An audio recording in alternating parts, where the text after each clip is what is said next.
માંડવી પંડિત શ્યામજી કૃષ્ણ વર્માની પ્રતિમાથી તિરંગા યાત્રાને પ્રસ્થાન કરાવાયું. ભારતીય જવાનો દ્વારા આતંકવાદીઓને નષ્ટ કરી પાકિસ્તાનને કરારો જવાબ અપાયો છે, ત્યારે સમગ્ર દેશમાં ભારતની સેનાને બિરદાવવા તિરંગા યાત્રાનું આયોજન કરાઈ રહ્યું છે.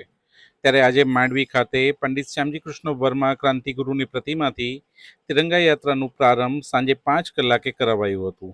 આ યાત્રામાં માંડવી ધારાસભ્ય અનિરુદ્ધભાઈ દવે, માંડવી પીઆઈ બારોટ, પોલીસના જવાનો, માંડવી મામલતદાર વી કે ગોકલાણી, માંડવી નગર પ્રમુખ હરેશભાઈ વિંજોડા સહિત અગ્રણીઓ, મહાનુભાવો, નગરજનો ઉપસ્થિત રહ્યા હતા.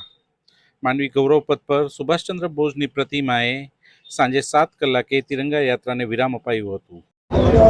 ઓપરેશન સિંદૂર પછી સમગ્ર ભારત વર્ષની અંદર સૈન્યના પરાક્રમને વધારવા માટે લોકો તિરંગો ધ્વજ લઈ અને ભારત માતાના જયકાર સાથે, વંદે માતરમના નારા સાથે સૈન્યના પરાક્રમને વધારવા માટે ગામે ગામ, શહેરે શહેર, મોલે મોલે, શેરીએ શેરીએ સૌ કોઈ નીકળે છે.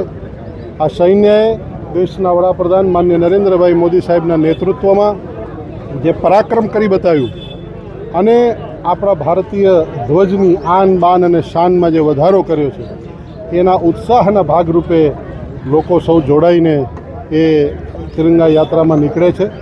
એટલે આજે એ પૈકી આખા જિલ્લામાં 2 દિવસ પહેલાં યાત્રા યોજાઈ, આજે માંડવી શહેરમાં યાત્રા યોજાઈ છે. એમ દરેક શહેરોમાં, દરેક મોટા મોટા ગામોમાં લોકો પોતાની રીતે તિરંગા ધ્વજને ખૂબ આદર અને ભાવથી એની યાત્રામાં જોડાઈ અને દેશ પ્રત્યે પોતાની ફરજ નિભાવી રહ્યા છે.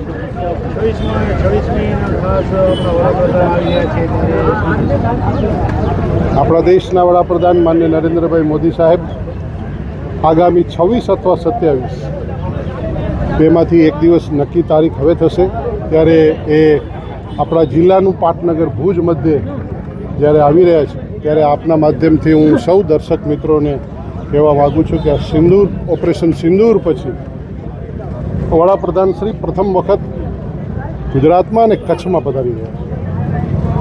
ત્યારે આપણે એને વધાવીએ, આપણે સૈન્યના પરાક્રમને પણ વધાવી અને સૈન્યનું નેતૃત્વ જે સક્ષમ, ધીર, ગંભીર અને વીર નેતૃત્વએ કર્યું છે એને પણ વધાવવા માટે આપણે સૌ કોઈ ભુજની અંદર એમને સાંભળવા, એમને મળવા, એમને રામ રામ કરવા માટે જરૂર આવીએ.